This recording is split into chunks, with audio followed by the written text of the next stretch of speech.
பகவான் ஸ்ரீ அரவிந்தரின்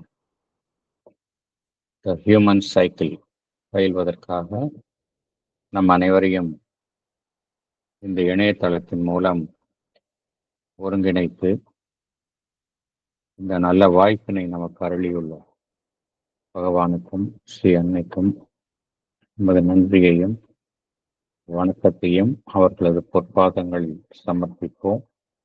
இத்தருணத்தில் நம் மனதில் எழும் ஒவ்வொரு எண்ணத்தையும், இங்கு நாம் பேசும் ஒவ்வொரு வார்த்தையையும் அவர்களுக்கு காணிக்கையாக சமர்ப்பிப்போம். அனைவருக்கும் மாலை வணக்கம். இப்பொழுது நாம் த ஹியூமன் சைக்கிள் இதில் சாப்டர் 6 பார்த்து கொண்டிருக்கின்றோம். அதன் தலைப்பு the objective and subjective views of life. Objective view என்றால் புறத்தில் இருக்கக்கூடிய விஷயங்களை நம்முடைய ஐம்புலன்களை கொண்டு அனைத்தையுமே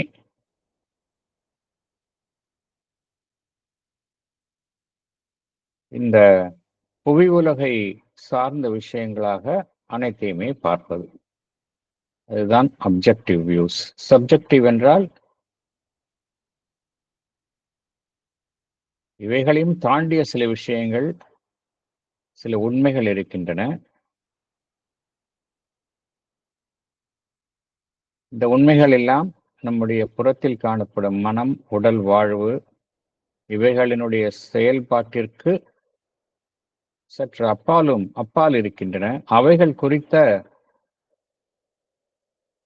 கவனத்தை நாம் அவைகள் குறித்து நம் கவனத்தை நாம் திருப்புவது, இதுதான் சப்ஜெக்டிவ் வியூஸ். ஆன்மீக அனுபவங்கள் எல்லாம் எவ்வாறாக கருதப்படுகின்றன என்றால் எல்லாமே சப்ஜெக்டிவ் எக்ஸ்பீரியன்சஸ். ஏனென்றால் எல்லாம் நம்முடைய அகத்தில் நடப்பவை, நமக்குள்ளே நடக்கக்கூடிய அனுபவங்கள் எல்லாம் பார்த்தோம் அப்படின்னா சப்ஜெக்டிவ் எக்ஸ்பீரியன்சஸ். அப்ஜெக்டிவ் என்றால் நமக்கு வெளியில் நடக்கக்கூடிய விஷயங்கள், அவைகளை நாம் நம்முடைய புலன்களின் மூலம் கண்டறிகின்றோம், அதுதான் அப்ஜெக்டிவ் விஷயங்கள். எப்படி மனித சமுதாயம் அப்ஜெக்டிவாக வெறும் புறத்தில் இருக்கக்கூடிய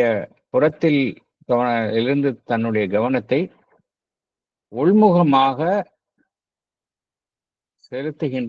திருப்புகின்றது என்பது குறித்துதான் பகவான் விளக்குகின்றார்.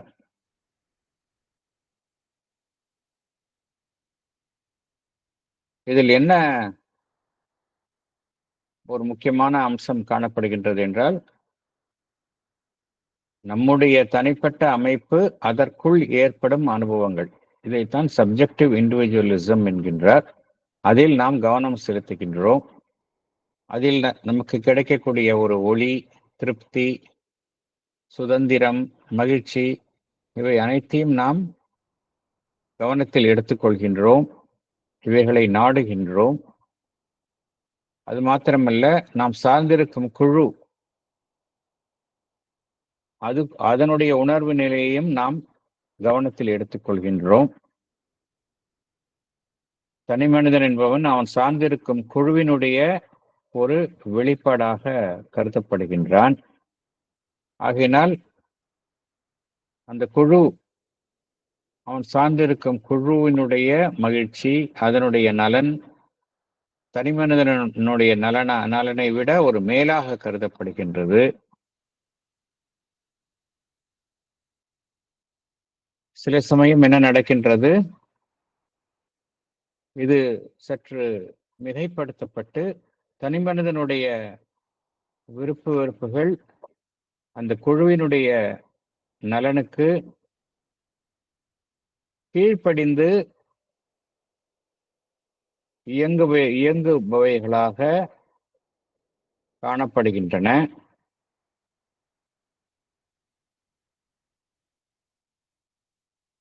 இங்கு அந்த குழுவினுடைய நலன் என்பதுதான் பிரதானமாக காணப்படுகின்றது. இவ்வாறெல்லாம் இந்த மாற்றங்கள் எல்லாம் நடைபெற்று கொண்டே இருக்கின்றது.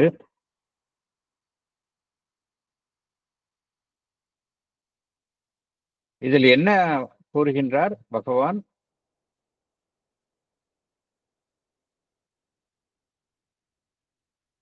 எவ்வாறு ஒரு பிரபஞ்சம், ஒரு இயற்கையினுடைய சக்தி, பிரபஞ்ச ரீதியான பிரபஞ்ச ரீதியாக செயல்படும் ஒரு இயற்கையினுடைய சக்தி, யூனிவர்சல் ஃபோர்ஸ் ஆஃப் நேச்சர் என்று விஞ்ஞானபூர்வமாக அறியப்படுகின்றதோ, அதே போல இங்கும் என்ன அறியப்படுகின்றது? ஒரு பிரபஞ்ச ரீதியான ஒரு ஜீவன், யூனிவர்சல் பீயிங் என்பதும் அறியப்படுகின்றது. சப்ஜெக்டிவ் வியூஸ் என்பது தனிமனிதனிலிருந்து ஆரம்பிக்கின்றது. பின்பு அது பிரபஞ்ச ரீதியாகவும் ஒரு அமைப்பை காண்கின்றது. பிரபஞ்ச ரீதியான ஒரு சப்ஜெக்டிவ் செல்ஃப், யூனிவர்சல் பீயிங், அது காணுகின்றது. இந்த பிரபஞ்ச ரீதியாக இருக்கும் ஜீவன் என்ன செய்கின்றது என்றால், இது அனைத்தையும் சமமாக பாவிக்கின்றது. இந்த உலகம், தனிமனிதன் அனைத்தையுமே சமமாக பாவிக்கின்றது. உலகத்தில் உள்ள அனைத்து இயக்கங்களையும் அது முழுமையாக தன்னுள் கொள்கின்றது. இங்கு அனைத்துமே கவனத்தில் கொள்ளப்படுகின்றன. தனிமனிதன் என்கின்ற ரீதியிலிருந்து பிரபஞ்ச ரீதி என்கின்ற அளவிற்கு உயரும் பொழுது தனிமனிதனுடைய நலன், அவன் சார்ந்திருக்கும் அந்த குழுவினுடைய நலன் இரண்டுமே கவனத்தில் எடுத்துக் கொள்ளப்படுகின்றது.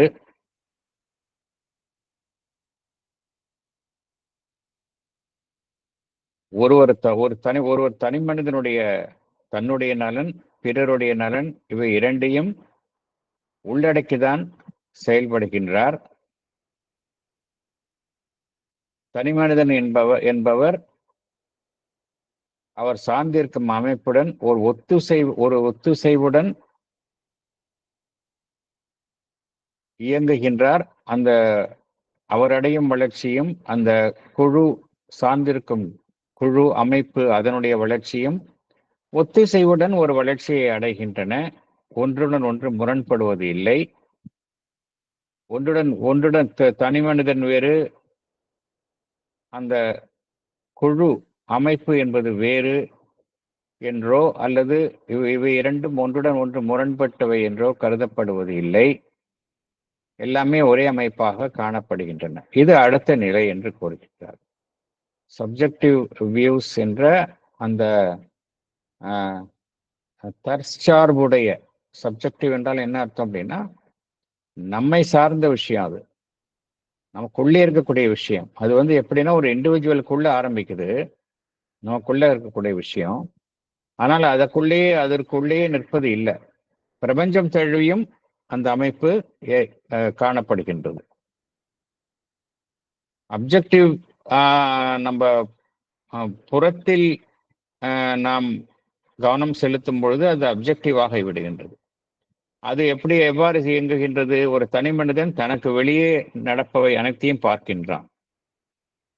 அதே போல ஒரு பிரபஞ்ச ரீதியாகவும் பார்த்தோம் அப்படின்னா, இந்த உலகம் என்றால் எல்லாமே புறத்தில் நடக்கக்கூடிய விஷயங்களை பார்க்கின்றோம். இதனுடைய உள்முகமான செயல்பாடுதான் சப்ஜெக்டிவ் மூவ்மெண்ட் என்று, அதாவது நம்முடைய உட்புறமாக நடைபெறும் இயக்கம்தான் இந்த சப்ஜெக்டிவ் மூவ்மெண்ட் என்பது. அது தனி மனிதனுக்குள்ளே நடைபெறுகின்றது. பின்பு அது சற்று தன்னை விரிவடைய செய்து பிரபஞ்சம் தழுவிய நிலையில் அது செயல்படுகின்றது. இதுதான் போன நம்ம செஷன்ல நம்ம பார்த்தோம். இந்த செஷன்ல நம்ம அடுத்து பேராகிராஃப் 9 and 10 இறுதி பேராகிராஃப்ஸ். இதுதான் கடைசி 2 பேராகிராஃப்ஸ். இதை நாம் பார்க்கலாம். The Human Cycle, Chapter 6, The Objective and Subjective Views of Life. Paragraph 9. Similarly, the subjective search for the self may, like the objective, lean preponderantly to identification with the conscious physical life, because the body is or seems to be the frame and determinant here of the mental and vital movements and capacities.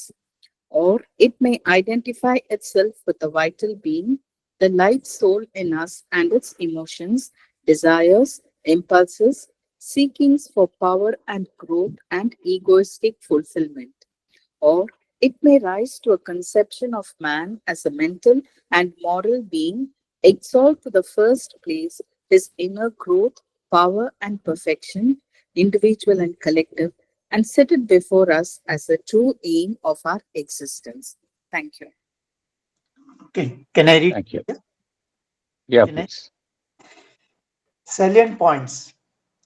Subjective search for the self may predominantly depend on identification with the conscious physical life associated with the body.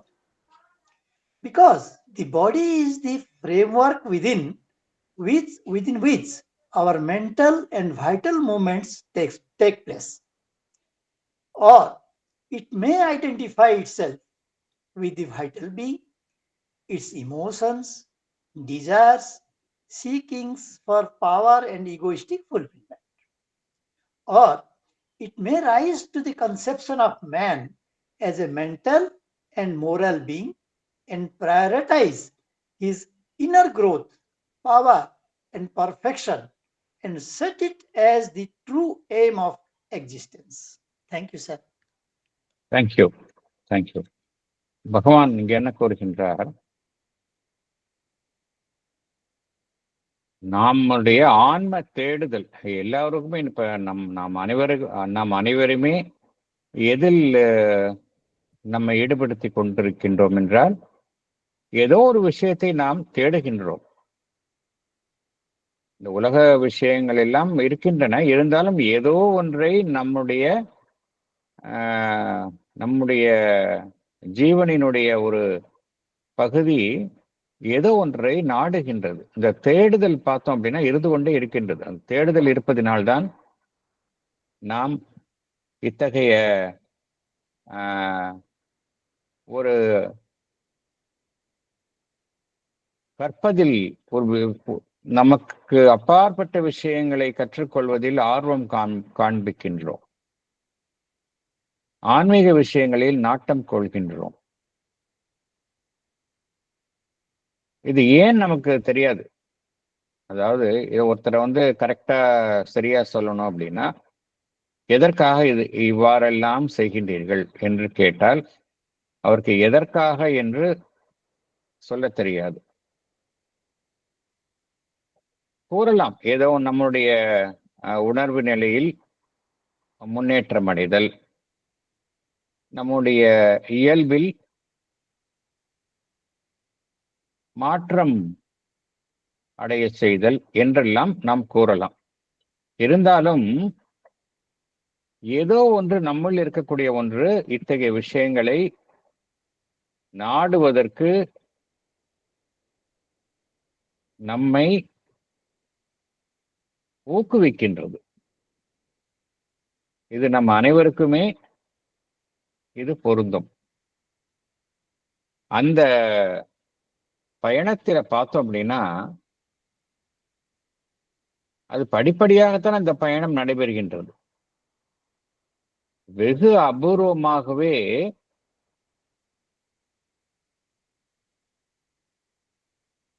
சிலர் தங்களுடைய இலக்கை நேரடியாக அடைந்து விடுகின்றனர். அவர்கள் எல்லாம் பார்த்தோம் அப்படின்னா சித்த புருஷர்கள் அவர்களுடைய பல்வேறு கடந்த பிறவிகளில் அடைந்த சித்தியின் காரணமாக இந்த பிறவியில் உடனடியாக தங்களுடைய இலக்கை எட்டிவிடுகின்றனர். நம்மை போன்றவர்கள் எல்லாம் பார்த்தோம் அப்படின்னா இந்த பயணத்தில் நாம் படிப்படியாகத்தான் இதில் பயணம் செய்து கொண்டிருக்கின்றோம். அவ்வாறு செய்யும் பொழுது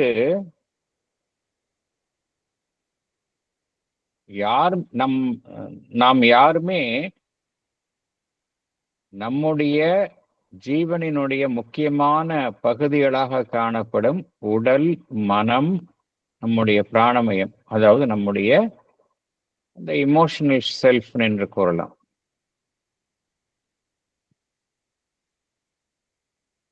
அதை நாம் புறக்கணித்து விட முடியாது. இதை தாண்டிதான் நாம் செல்கின்றோம். முதலில் என்ன செய்கின்றோம்? இந்த பாடிலி லைஃப், நம்முடைய உடலினுடன் சம்பந்தப்பட்ட நம்முடைய வாழ்வு, அதில் கவனம் செலுத்துகின்றோம். ஏன்னா பாடி வைத்துக் கொண்டது, பாடியில தான் எல்லாமே இருக்கு. மைண்ட் இருக்கு, வைட்டல் இருக்கு, அதற்குள்ள இருக்கக்கூடிய அந்த சைக்கிக் எங்க இருக்கு அப்படின்னா, சைக்கிக் பீயிங் நம்ம உடலுக்குள்ள தான் இருக்கு. ஸோ நம்ம உடல்ங்கிறது முக்கியம். எஸ்பெஷலி இந்த பூரண யோகத்துல you cannot ignore your physical self. Physical செல்ஃபை நம்ம பெர்ஃபெக்ட் பண்ணணும். அதுதான் இங்க பூரணமாக்கணும். அதுதான் இங்க இலக்கு.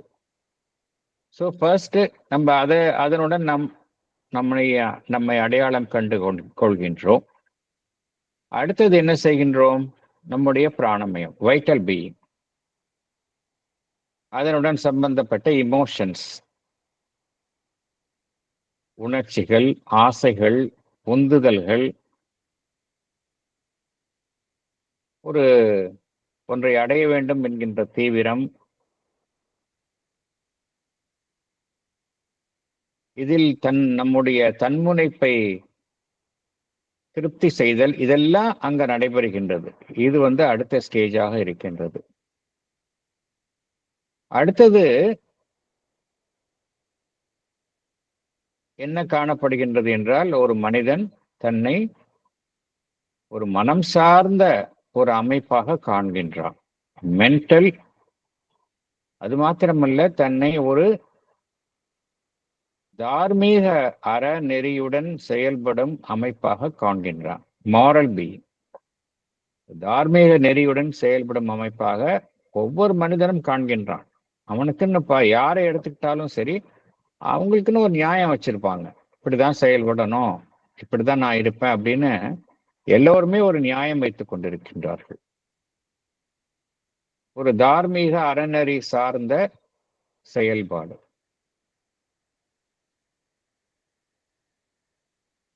இதுல மனம், தார்மீக நெறி சார்ந்த அந்த இயக்கம், இதற்கெல்லாம் அவன் முக்கியத்துவம் அளிக்கின்றான். இதில் அவன் இந்த நிலையில என்ன செய்கின்றான்? அவனுடைய அகமுகமான வளர்ச்சி. இப்ப மைண்டுன்னு போயிட்டாலே நம்ம என்ன செய்கின்றோம்? நம்முடைய அறிவை விருத்தி செய்கின்றோம். இன்டலெக்சுவலா நம்ம புத்தியை நாம் கூர்மையாக்கிக் கொள்கின்றோம், கற்கின்றோம். நம்முடைய அந்த விஸ்டம், அந்த ஞானம், அதை நாம் பெருக்கிக் கொள்கின்றோம். இவைகளை எல்லாம் நாம் பூரணமாக்கிக் கொள்கின்றோம். இந்த விஷயங்களை நாம் ஒரு தனி மனிதனுக்கும் அவன் சார்ந்திருக்கும் அமைப்பிற்கும் இதை அடைவதை வாழ்வினுடைய ஒரு முக்கியமான ஒரு குறிக்கோளாக எல்லாம் கருதுகின்றோம். ஸோ இவ்வாறாகத்தான் பகவான் என்ன கூறுகின்றார்? ஒரு மனிதனுடைய அந்த சப்ஜெக்டிவ் சர்ச், அகமுகமான பயணம் என்பது நேரடியாக அவனுடைய சைத்திய புருஷனை கண்டறிவதோ சென்று அடைவது இல்லை. அது மெல்ல மெல்லத்தான் அந்த நிலைக்கு உயர்கின்றது என்று கூறுகின்றார். உடல் மனம் வாழ்வு என்கின்ற அந்த உடல் வாழ்வு மனம் அப்படின்னு ஒரு ஸ்டெப் பை ஸ்டெப்பா தான் அது போகுது அப்படிங்கிறார். அடுத்தது போகலாம். A sort of subjective materialism, pragmatic and outward going, is a possible standpoint. But in this, the subjective tendency cannot long linger, for its natural impulse is to go always inward, and it only begins to feel itself and have satisfaction of itself when it gets to the full conscious life within and feels all its power, joy, and forceful potentiality pressing for fulfillment. Man at this stage regards himself as a profound, vital will to be, which uses body as its instrument and to which the powers of mind are servants and ministers. This is a cast of that vitalism which in various striking forms has played recently so great a part and still exercises a considerable influence on human thought. Thank you. Thank you. படிக்கட்டுமா Mother, sir? Yes, நீங்க madam. படிங்க madam, படிங்க. Okay. Thank you, madam. Initially, there is a sort of subjective materialism where practicality is given importance. But in this state, the subjective tendency cannot remain long because its natural impulse is to always go inward. It begins to have satisfaction of itself when it gets to the full conscious life within and feels all its power and joy. On the stage, there is a strong urge in man to assert his vital existence, which uses his body as its instrument and uses the powers of mind as servants and ministers. Vitalism has played such a great part in this role and still exercises a considerable influence on human thought. Thank you, sir. Thank you. நம்ம பார்த்தோம், படிப்படியாகத்தான் எல்லோருமே இந்த ஆன்மீக பாதையில் நமக்குள்ளே இருக்கக்கூடிய விஷயத்தை கண்டறியும் பயணத்துல படிப்படியாகத்தான் முன்னேறுகின்றோம். இதுல எப்படி ஆரம்பிக்கின்றது? உதாரணத்துக்கு பகவான் என்ன கூறுகின்றார்? A sort of subjective materialism, pragmatic and outward going is a possible standpoint அப்படிங்கிறார்.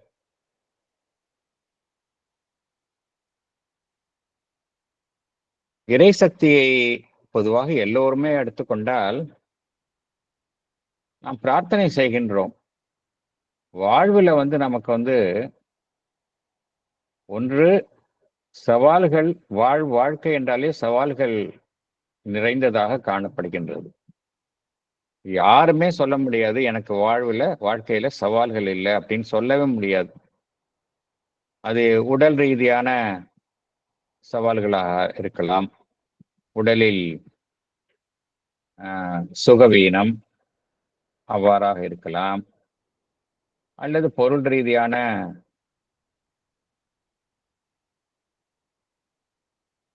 பிரச்சனைகள் இருக்கலாம், அல்லது சமுதாயத்தில் அவருக்கு ஏற்படும் சிக்கல்கள், சக மனிதர்களுடன் ஏற்படும் சிக்கல்கள், அவருடைய வாழ்வாதாரம் குறித்து எழும் பிரச்சனைகள், இவைகள் எல்லாம் ஒவ்வொரு மனிதனும் எதிர்கொள்கின்றார்கள். இந்த அடிப்படையில் பெரும்பாலான மனிதர்கள் இறை சக்தியை நாடுகின்றார்கள். தங்களுடைய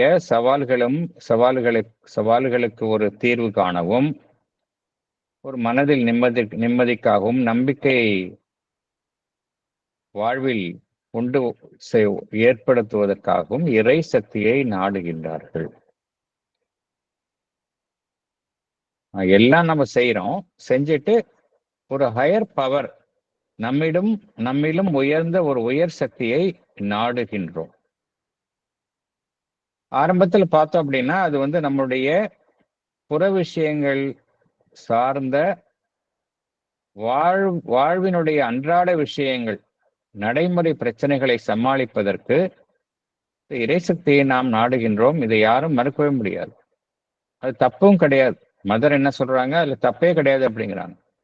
சின்ன விஷயமா இருந்தாலும் சரி, ஒரு சின்ன நம்மளுக்கு ஒரு கஷ்டம், சின்ன ஒரு பிரச்சனை இருந்தாலும் ப்ளீஸ் அதை தன்னிடம் ஒப்படைக்க கூறுகின்றார்கள். அதில் அன்னையினுடைய அருள் செயல்படுகின்றது என்பதில் சந்தேகமே இல்லை. இது எப்படி இருக்கு அப்படின்னா, நம்மளுடைய வாழ்வினுடைய நடைமுறை வாழ்வு சார்ந்த விஷயங்கள் குறித்து இருக்கின்றது. இதைத்தான் பகவான் சப்ஜெக்டிவ் மெட்டீரியலிசம் அப்படிங்கிறாரு. சப்ஜெக்டிவ் ஏன் மெட்டீரியலிசம் அப்படின்னா, நமக்கு சவால்கள் எல்லாம் வெளியில தானே இருக்கு. பிராக்மேட்டிக், நடைமுறையில எனக்கு இந்த சிக்கல்களை நான் சமாளிக்கிறேன், எனக்கு கொஞ்சம் உதவி செய்யுங்க அப்படின்னு சொல்றோம். இது ஒரு ஆரம்பத்துல இருக்கும் அப்படிங்கிறார். ஆனா நம்மையே பார்க்கலாம். அன்னையிடம் நம்ம மதர் அண்ட் ஸ்ரீ அரபிந்தோ நம்ம ஆரம்பத்துல பார்த்தோம் அப்படின்னா எல்லோருமே நம்ம ஏதோ ஒரு சவால் நம்மை வாழ்வில் சந்திக்கின்றோம். அன்னையிடம் வருகின்றோம். அது அன்னையினுடைய அருள் செயல்பட்டு நமக்கு அந்த சவாலை தீர்த்து வைக்கின்றது, நம்பிக்கை பிறக்கின்றது. ஆனால் அத்துடன் நம்ம நின்று விடுவதில்லை. மேலும் மேலும் நாம் நம்மை இந்த வழியில் ஏதோ ஒரு உண்மை இருக்கின்றது, இவர்கள் கூறும் இது என்னன்னு அப்படியே நம்ம உள்ளுக்குள்ள மேலும் மேலும் இந்த பயணத்தில் தொடர்கின்றோம். ஆகையினால்தான் பகவான் இங்கே குறிப்பிடுகின்றார், இந்த சப்ஜெக்டிவ் டெண்டன்சி இன் திஸ், அதாவது இந்த வெறும் வாழ்வினுடைய நடைமுறை சார்ந்த அந்த அமைப்பில் மாத்திரம் கவனம் செலுத்தும் இந்த இயக்கம் வெகுநாள் இதே நிலையில் இருப்பதில்லை அப்படிங்கிறார். But in this the subjective tendency cannot long linker அப்படிங்கிறார். இதிலே இருப்பதில்லை அப்படிங்கிறார். ஆரம்பத்துல இதுக்காக நாம் அந்த இறை சக்தியை நாடி உயர் சக்தியை நாம் நாடி சென்றாலும் அதிலேயே இருப்பதில்லை அப்படிங்கிறார். அதையும் தாண்டி செல்லத்தான் செய்கின்றது. அந்த பயணம் அத்துடன் நின்று விடுவதில்லை. நேச்சுரல் இம்பல்ஸ் எப்படின்னா என்ன கோருகின்றார், மேலும் மேலும் நமக்கு உள்ளேயே செல்வது. And it only begins to feel itself and have satisfaction of itself when it gets to the full conscious life within. எப்ப நமக்கு திருப்தி அடைகின்றோம், நமக்கு உள்ளேயே சென்று ஒரு உணர்வுபூர்வமான ஒரு முற்றிலும் உணர்வுபூர்வமான வாழ்வு நம்முடைய அகத்தினுள் நாம் எப்பொழுது நமக்கு கிட்டுகின்றதோ, இந்த உள்ள இருக்கக்கூடிய உள்ளே செல்ல என்ன கிட்டுகின்றது நமக்கு? முதலில் அமைதி கிட்டுகின்றது. புறத்திலிருந்து விடுபட்டு உள்ளே செல்லும் பொழுது அமைதி கிட்டுகின்றது. உள்ளே சென்று நம்முடைய சென்றாலே ஒரு அமைதி, அதனுடன் தொடர்புடைய மகிழ்ச்சி கிட்டுகின்றது.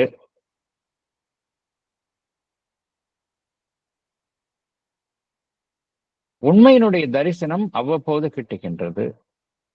நம்முடைய மனம், உடல், வாழ்வு இதனுடைய பிடியிலிருந்து விடுபட்டு உள்ளே செல்லும் பொழுது உண்மையினுடைய தரிசனம், இவைகளினால் பாதிக்கப்படாத உண்மையினுடைய தரிசனம் நமக்கு கிட்டுகின்றது. இவையெல்லாம் கிட்டுகின்றன. இதைத்தான் நாம் நாடுகின்றோம். இதை நாம் முழுமையடைவதற்காகத்தான் விரும்புகின்றோம். நம்மை போன்று ஆன்மீக பாதையில் நாட்டமுடையவர்கள் நம்ம எல்லாம் எப்படி நம்ம கூறிக்கொள்ளணும் அப்படின்னா, we are all spiritual seekers அப்படிங்கிறது தான் சொல்லணும். அதுதான் கரெக்ட். ஆன்மீகத்தில் ஏதோ ஒரு விஷயத்தை, உயர்வான விஷயத்தை நாம் எல்லோரும் நாடுகின்றோம். we are all spiritual seekers. அவங்கவுங்க அவர்கள் இருக்கக்கூடிய நிலையில் இருந்து அந்த உயர்வான விஷயத்தை நாம் அனைவருமே நாடுகின்றோம். அதில் எந்த விதமான மாற்றமும் கிடையாது. இந்த நாடுவதில் தான் மேலும் அதில் ஏதோ ஒரு நிலையில் நாம் இது போதும் என்று நின்று விடுகின்றோமா? இப்ப நம்மையே எடுத்துக்கொள்ளலாம். மேலும் மேலும் ஏன் நாம் விஷயங்களை தெரிந்து கொள்ள வேண்டும், இதில் ஈடுபடுகின்றோம். நம்ம இந்த முயற்சியில் யாருமே நின்று விடுவதில்லை. மற்ற எல்லாத்துலயுமே நின்றுடுறோம். இப்போ ஒரு கரியர்ல முன்னேற்றம் அப்படின்னா ஓகே போதும், இது போதும், நம்மளுக்கு கிடைச்சதெல்லாம் போதும்னு நினைக்கிறோம். ஈவன் பணம் சம்பாதிப்பதில் கூட நிச்சயமாக ஒருவருக்கு இந்த நிலை, ஒரு கொஞ்சம் மெச்சூரா இருக்கிறவங்களுக்கு ஓகே சார், நம்மளுக்கு எல்லா வசதியும் இருக்குது, இது போதும், இது தாண்டி வேற ஒரு விஷயம் இருக்கா, தாண்டி போகலாம் அப்படின்னு நினைக்கிறோம். எல்லாத்துலயும் அந்த கம்ப்ளைசன்சி வந்துடும். ஆனா இதுல கம்ப்ளைசன்சி வரவே வராது. ஏன்னா நாம் தேடி செல்லும் விஷயம் எப்பொழுதுமே நமக்கு பிடிக்குள் அடங்காத விஷயமாக இருக்கின்றது. அதனால்தான் இங்கே பகவான் என்ன கூறுகின்றார், முதல்ல அந்த வாழ்வியல் சார்ந்த ஒரு அமைப்பாக, ஒரு செயல்பாடாக இருந்தாலும் அதில் இருந்து அடுத்த நிலைக்கு அது செல்கின்றது என்று கோருகின்றார். அகமுகமான பயணத்தில் முழு நிறைவை எட்டுவதுதான் ஒவ்வொரு மனிதனுடைய குறிக்கோளாக இருக்கின்றது என்று குறிப்பிடுகின்றார். மேலும் இந்த எல்லாமே ஒவ்வொரு கட்டமாக மனிதன் கடக்கின்றான். ஒரு கட்டத்தில் என்ன நடைபெறுகின்றது என்றால், மனிதன் தன்னுடைய சங்கல்பத்தை முதலில் உறுதி செய்கின்றான். சங்கல்பம் அப்படின்னு இல்லை அப்படின்னா நம்மால எதையும் சாதிக்க முடியாது. அந்த சங்கல்பம் என்பது நம் அனைவருக்குள்ளுமே இருக்கின்றது. ஏதோ ஒன்றை நாம் அடைய விரும்புகின்றோம், ஏதோ ஒன்றை சாதிக்க விரும்புகின்றோம். அது அகமுகமான பயணத்திலும் சரி. இந்த சங்கல்பம் இல்லை அப்படின்னா சாதிக்க முடியுமா? அதாவது சங்கல்பம் என்றால் ஒன்றை அடைய வேண்டும், செய்ய வேண்டும் என்கின்ற ஒரு மன திட்பம். அது இல்லைன்னா நம்மால எதையுமே சாதிக்க முடியாது. இந்த சங்கல்பம் என்பது ஆரம்பத்தில் எவ்வாறு இருக்கின்றது என்றால் நம்முடைய பிராணமயத்தை சார்ந்ததாக இருக்கின்றது. அதைத்தான் குறிப்பிடுகின்றார். வைட்டல் வில் டு பி அப்படிங்கிறார். அது என்ன செய்கின்றது? உடலை தன்னுடைய முதலில் கருவியாக உபயோகித்துக் கொள்கின்றது. இதெல்லாம் பகவான் கட்டம் கட்டமாக இந்த ஒரு கட்டத்தில் எப்படி இருக்கும், அப்புறம் இதையும் கடந்து அடுத்த ஸ்டேஜுக்கு போகும். ஒரு கட்டத்துல பார்த்தோம் அப்படின்னா இந்த வைட்டல் வில் டு பினா ஒன்றை அடைய வேண்டும், ஒன்றாக நான் மாற வேண்டும் என்று நினைப்பது வைட்டல் வில் டு பி. அது என்ன செய்கின்றது? உடலை நம்ம உடலை ஒரு கருவியாக உபயோகித்துக் கொள்கின்றது. இப்ப நம்ம இத மாதிரி ஒரு செஷன் அட்டன் பண்றோம் அப்படின்னா உட்காந்து கேட்குறோம். அதுல உடல்ல நம்ம ஸ்ட்ரெயின் இருந்தாலும் அதை we don't கேர். படிக்கின்றோம், விஷயங்களை கற்றுக்கொள்கின்றோம். இதெல்லாம் செய்யும் பொழுது நம்ம உடலை என்ன செய்கின்றோம்? நாம் நம்முடைய முயற்சிக்கு கருவியாக உடலை பயன்படுத்துகின்றோம். மனதினுடைய சக்தி எல்லாம் பார்த்தோம் அப்படின்னா மனதினுடைய சக்தியையும் நமக்கு சேவை புரியும் அமைப்புகளாகத்தான் நாம் மாற்றிக்கொள்கின்றோம். ஒன்றை அடைய வேண்டும் என்று விரும்புகின்றோம். நம்முடைய உணர்வு நிலையில் உயர வேண்டும் என்று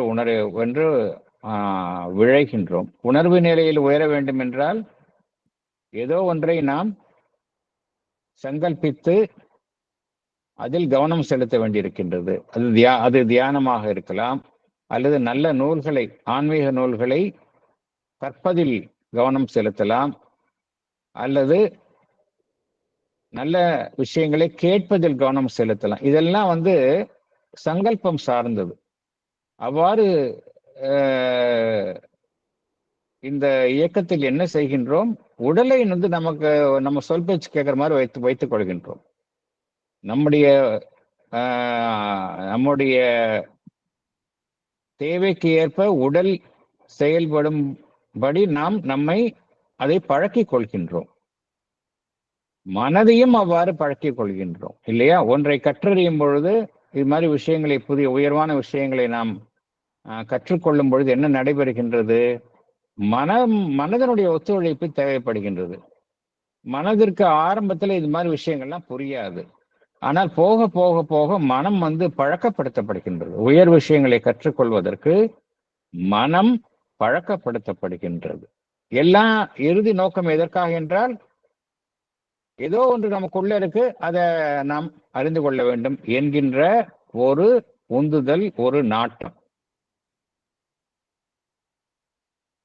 ஆனா இந்த ஸ்டேஜ்ல எது ரொம்ப பிரதானமாக செயல்படுகின்றது? ஒரு மனிதருடைய பிராணமயம் அப்படிங்கிறார். இந்த பிராணமயம் ஆரம்பத்துல நிறைய விஷயங்களை செயல்படுத்துகின்றது.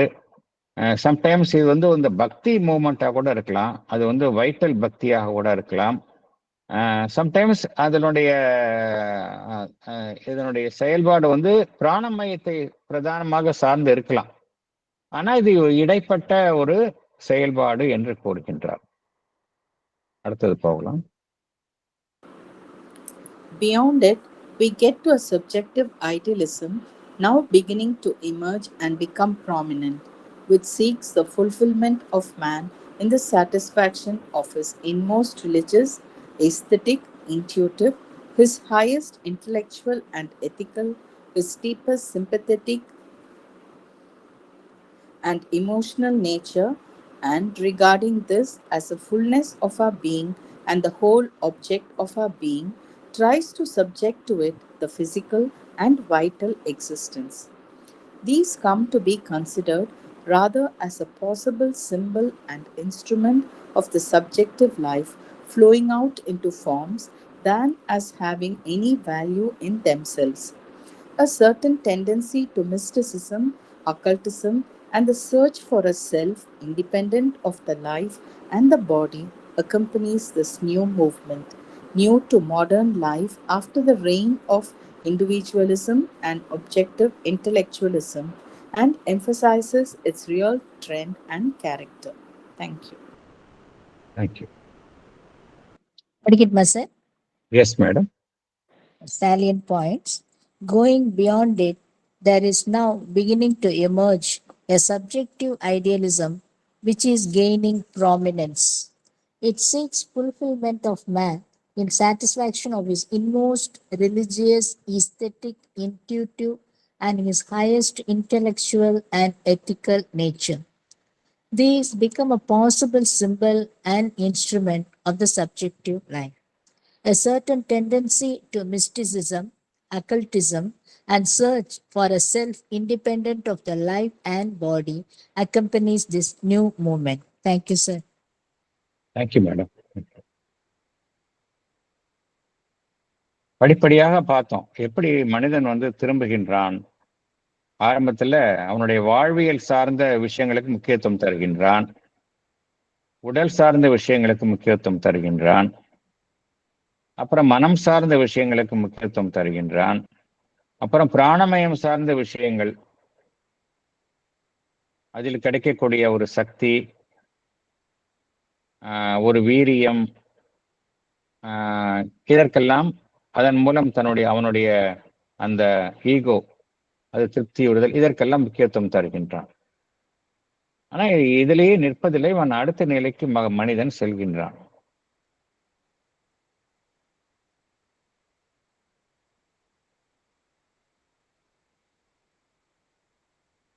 இதில் ஒரு தனி மனிதன் எதில் முழு நிறைவை காண்கின்றான் என்றால், தனி மனிதன் வந்து எல்லாத்திலையும் நிறைவை காண்கின்றான், ஓரளவு திருப்தி வருகின்றான், நிறைவை காண்கின்றான்.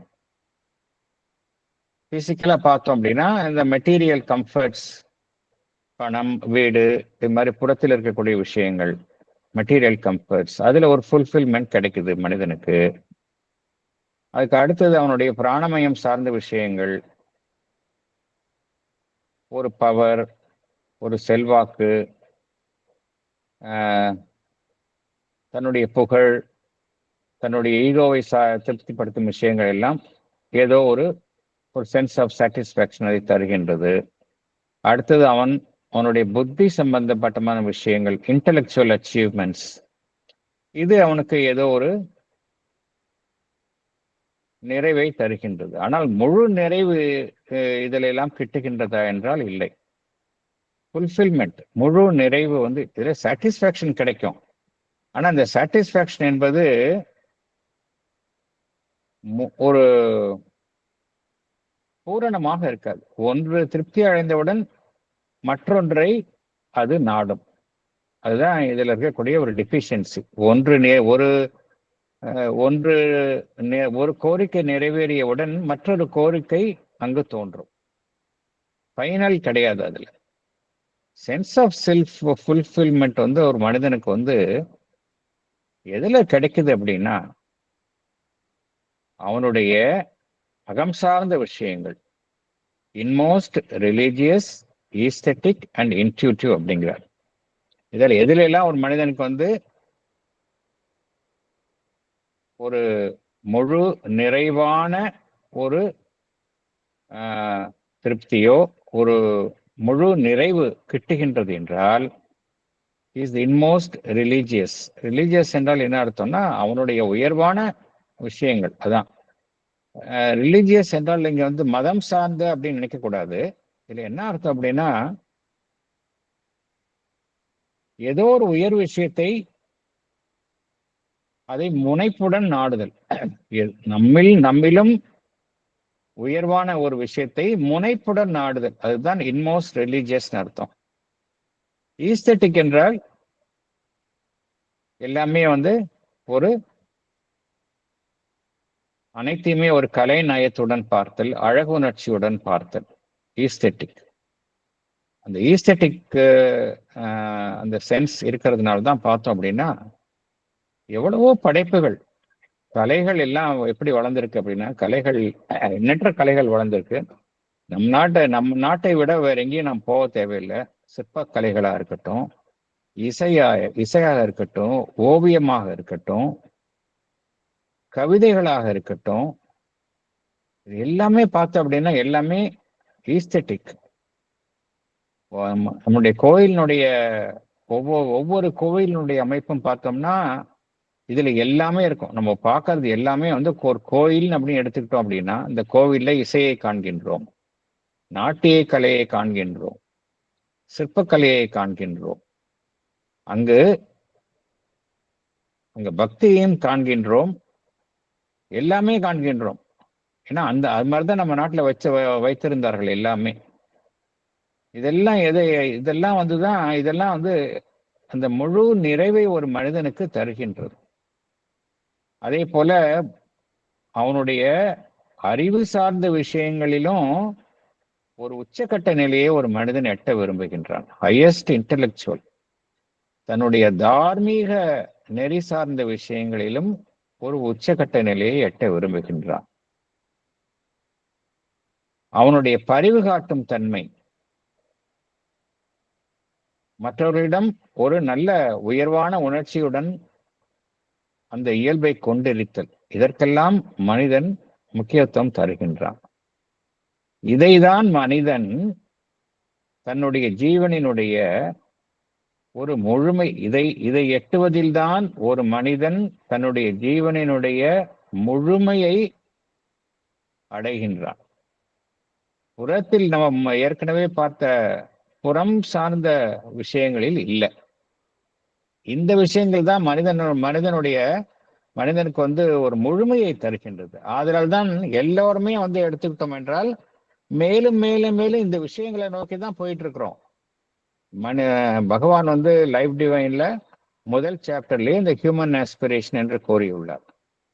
மனித நாகரிகம் எப்பொழுதெல்லாம் தோன்றியதோ தொன்று தொட்ட காலமாக மனிதன் என்னதான் பல்வேறு தோல்விகளையும் இழப்புகளையும் அவநம்பிக்கைகளையும் சந்தித்தாலும் அவனுடைய நாட்டம் உயர் விஷயங்களை நாடுவதாகவே தொடர்ந்து இருந்து கொண்டே இருக்கின்றது என்று பகவான் ஸ்ரீ அரவிந்தர் த ஹியூமன் ஆஸ்பிரேஷன்ல கூறியுள்ளார். அதைத்தான் இங்கேயும் பகவான் கூறுகின்றார். பகவானுடைய கருத்துக்கள் வந்து நம்ம வெவ்வேறு அவருடைய படைப்புகள்ல பார்த்தாலும் ஒன்றுடன் ஒன்று இணைந்தவையாகத்தான் இருக்கும். ஒன்றை அறிந்து கொண்டால் இன்னொரு விஷயத்தை நன்றாக புரிந்து கொள்ளலாம்.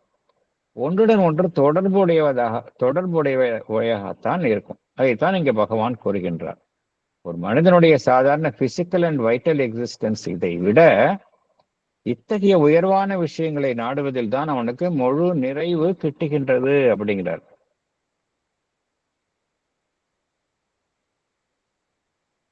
ஒரு மனிதனுடைய அகம் சார்ந்த வாழ்வு, சப்ஜெக்டிவ் லைஃப், இந்த விஷயங்கள் தான் நம்ம பார்த்தோம் இல்லையா.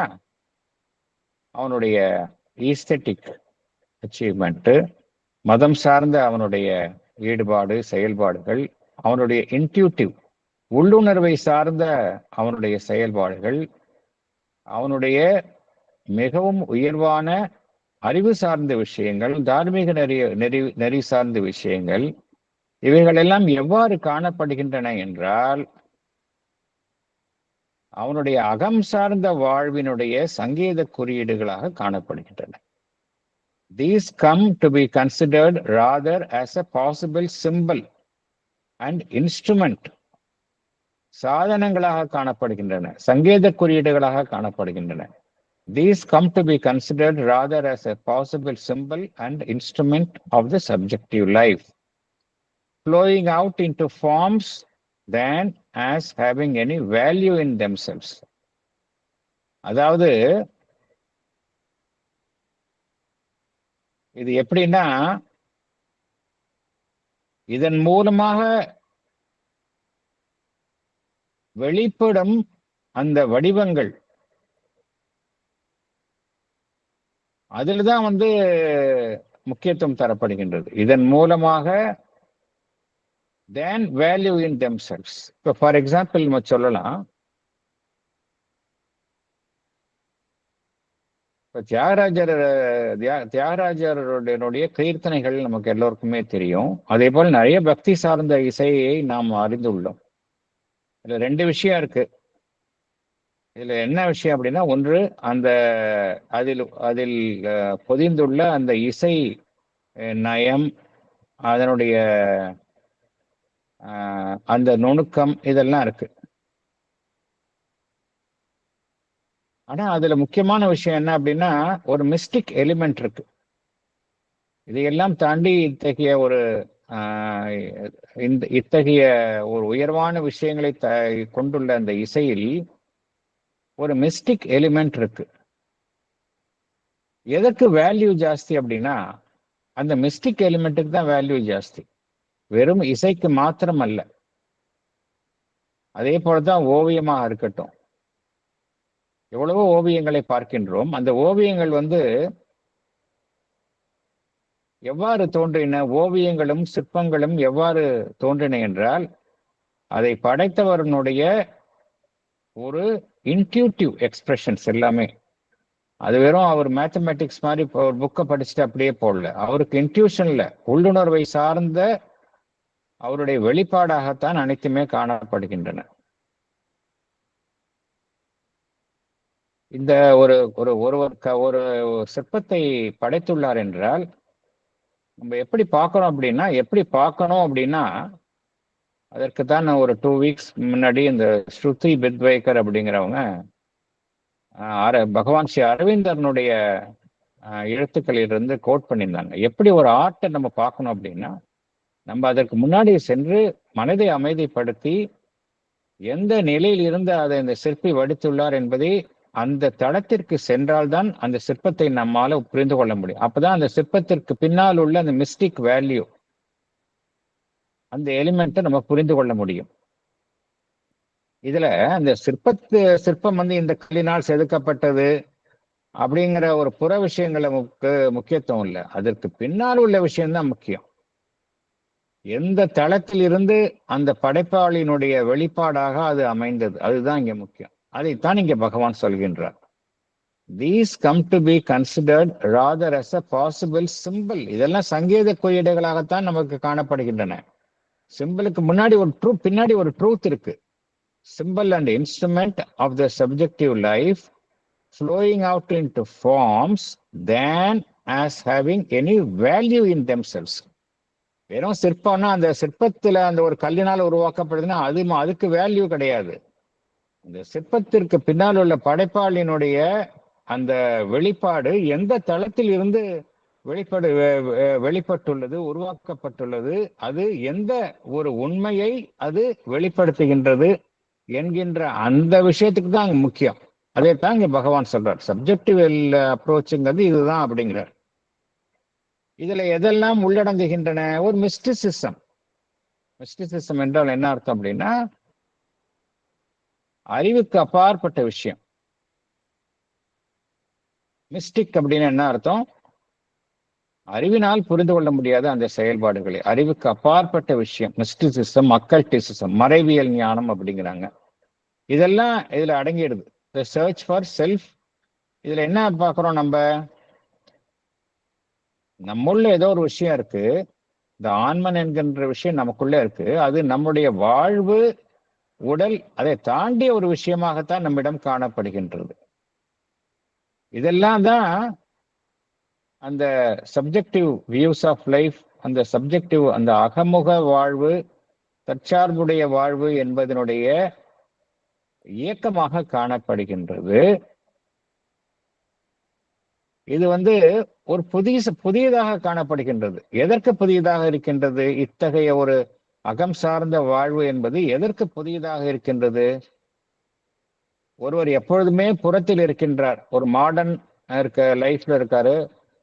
மாடர்ன் லைஃப்ல வெறும் பொருளீட்டுதல், இது எல்லாமே புற விஷயங்கள், புலன்கள் சார்ந்த விஷயங்கள் ஈடுபாடு. அவருக்கு இதெல்லாம் புதுசா இருக்கும். ஆன்மீகம் என்றால் என்னவென்றே தெரியாத ஒருவருக்கு ஆன்மீகம் பத்தி பேசணும் அப்படின்னா அவருக்கு புதுசா இருக்கும் இந்த விஷயம்லாம்.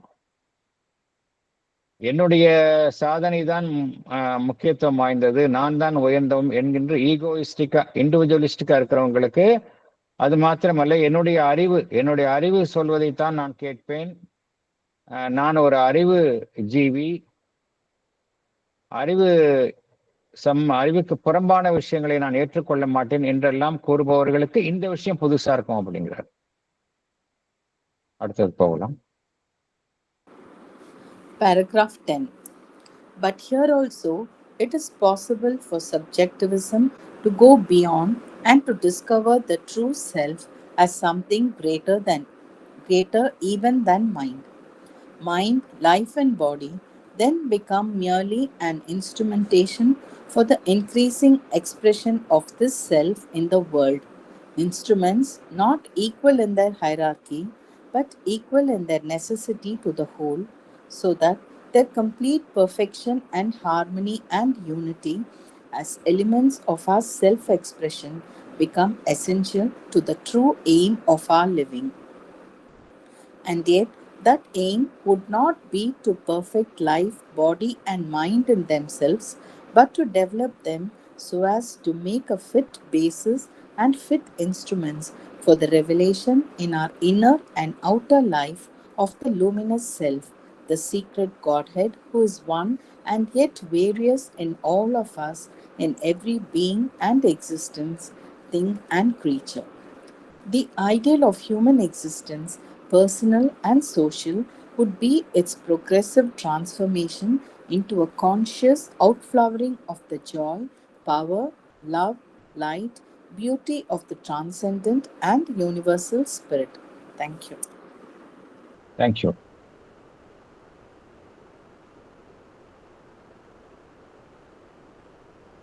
படிக்கட்டுமா சார்? Yes madam.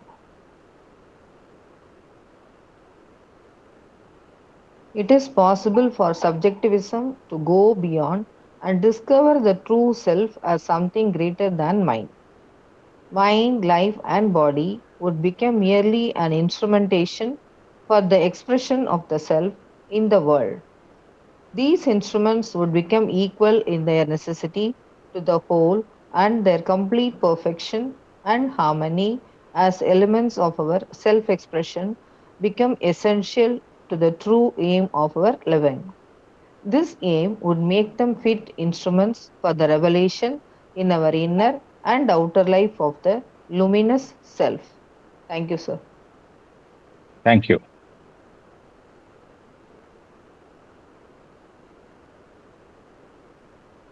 முக்கியமாக இந்த சப்ஜெக்டிவ் அப்ரோச் அகமுக வாழ்வில் என்ன செய்கின்றோம் என்றால், நமக்கு உள்ளே இருக்கக்கூடிய அந்த ஆத்மன், ட்ரூ செல்ஃப், ட்ரூ பீயிங், இதைத்தான் நாம் கண்டறிய விழைகின்றோம். அந்த ஆன்மன் என்பது நம் மனதை கடந்தும் மனதை விட ஒரு உயர்வான விஷயமாகவும் நாம் கருதுகின்றோம். அவ்வாறு நாம் கருதும் பொழுது நம்முடைய மனம், வாழ்வு, உடல் இவை அனைத்தும் கருவிகளாகத்தான் மாறுகின்றன.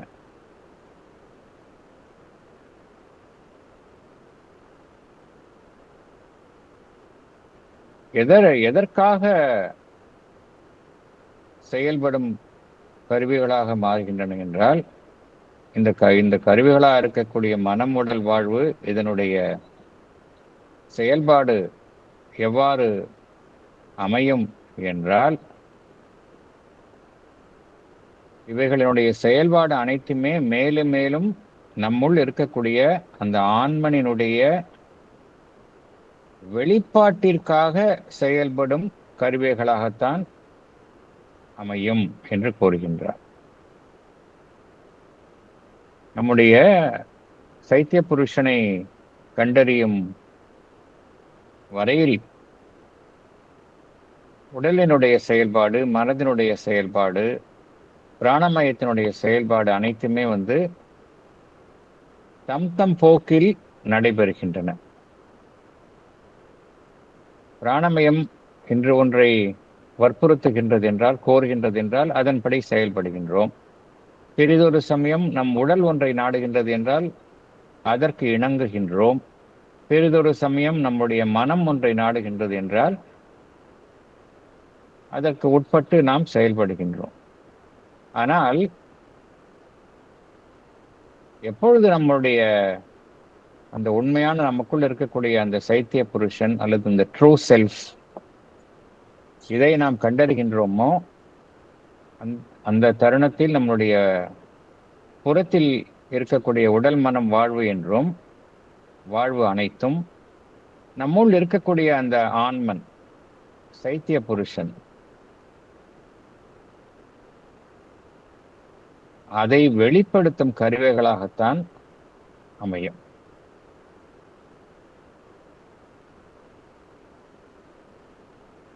இந்த மூன்றுமே பார்த்தோம் அப்படின்னா அந்த சமயத்துல எப்படி செயல்படும் என்று பகவான் கூறுகின்றார். மனம், உடல், வாழ்வு, இந்த மூன்று அம்சங்களும் ஒரு முழுமையான ஜீவன்.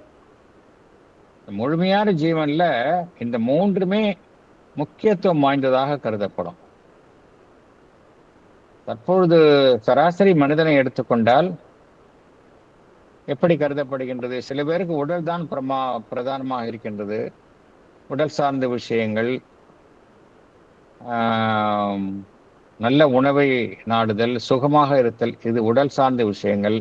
சில பேருக்கு பிராணமயம் சார்ந்த விஷயங்கள், தங்களுடைய பிராணமய கோரிக்கைகள், பவர், அகங்காரம், ஆசைகள், இதெல்லாம் இதுதான் பிரதானமாக இருக்கின்றது. சில பேர் அறிவு ஜீவிகளை எடுத்துக்கொண்டால் இன்டெலெக்சுவல் நாலேஜ் அதுதான் பிரதானமாக இருக்கின்றது. ஸோ ஒவ்வொருத்தருக்கும் பார்த்தோம் அப்படின்னா அந்த ப்ரையாரிட்டி மாறிக்கொண்டே இருக்கும். ஆனால் இந்த நிலையில எப்படி இருக்கும் அப்படின்னா மூன்றுமே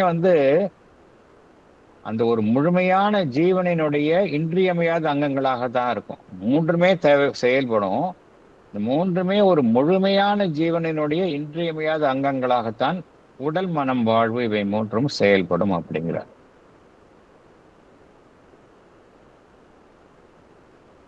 எல்லாம் எப்படி செயல்படும் அப்படின்னா தற்பொழுது எல்லாமே தனித்தனியாக செயல்படுகின்றன. அந்த நிலையில் எல்லாமே ஒரு பூரணத்துவம் வாய்ந்த நிலையில் ஒத்திசைவுடன் ஒருமையுடன் செயல்படும் அப்படிங்கிறார்.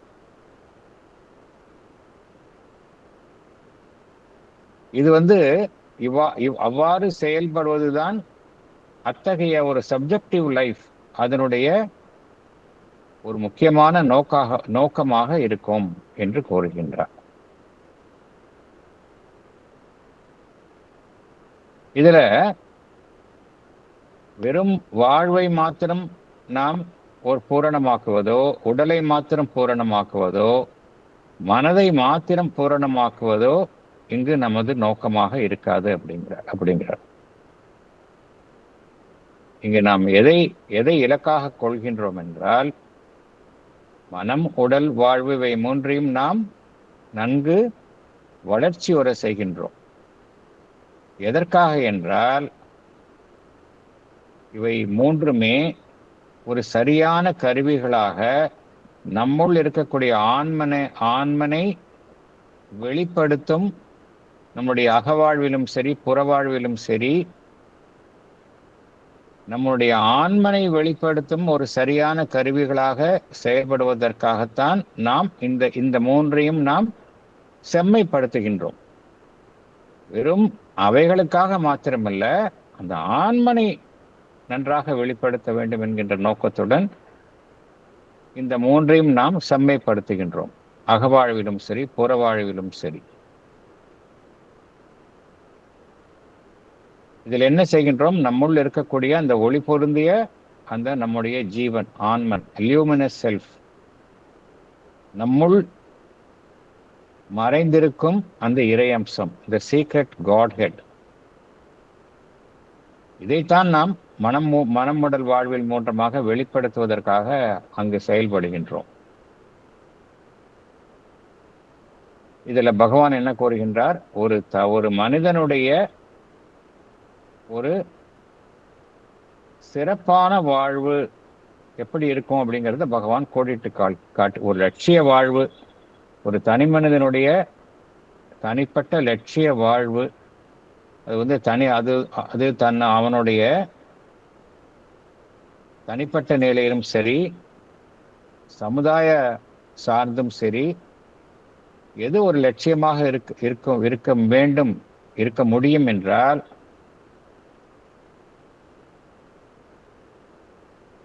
அந்த வாழ்வு மெல்ல மெல்ல திருவுரு மாற்றம் அடைய வேண்டும். ஒரு தனி மனிதனுடைய வாழ்வு என்பது தனிப்பட்ட வாழ்வாக இருக்கட்டும், ஒரு கூட்டு வாழ்வாக இருக்கட்டும், மெல்ல மெல்ல திருவுரு மாற்றம் அடைய வேண்டும். திருவுரு மாற்றம் அடைந்து அந்த ஆன்மனை வெளிப்படுத்தணும். எவையெல்லாம் இதில் மலர வேண்டும் என்று கூறுகின்றார், அந்த வாழ்வில் எவையெல்லாம் மலர்ந்து வெளிப்பட வேண்டும் என்று கூறுகின்றார் என்றால், மகிழ்ச்சி, சக்தி, அன்பு, ஒளி, அழகு. அழகு என்றால் அந்த பரம்பொருளினுடைய அழகு, beauty of the transcendent and universal spirit. பரம்பொருள், அனைத்தையும் கடந்த பரம்பொருள், இந்த பிரபஞ்சம் அனைத்தையும் தழுவி இருக்கக்கூடிய அந்த இறையம்சம், இவை அனைத்தும் மலரும், முற்றிலுமாக மலர்ந்து வெளிப்படும் ஒரு வாழ்வாகத்தான் ஒரு மனிதனுடைய வாழ்வு இருக்க வேண்டும். அதுதான் ஒரு ஐடியல் ஹியூமன் எக்ஸிஸ்டன்ஸ் என்று குறிப்பிடுகின்றார். சப்ஜெக்டிவ் லைஃப்ல இதுதான் ஐடியலாக இருக்கும் என்று குறிப்பிடுகின்றார். இத்துடன் இந்த சாப்டர் வந்து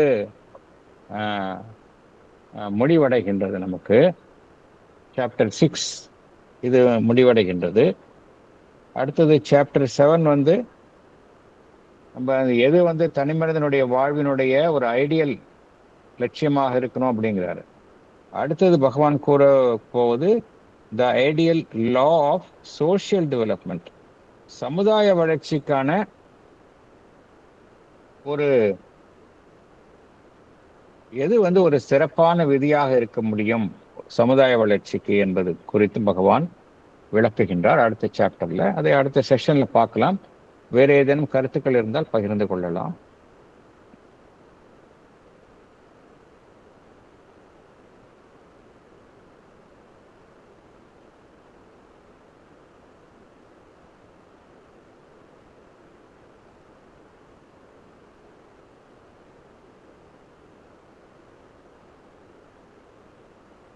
கேக்குதா?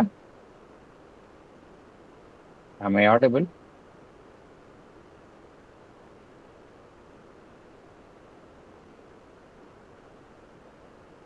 Yes, sir. Okay. So we'll close the session number. Thank you.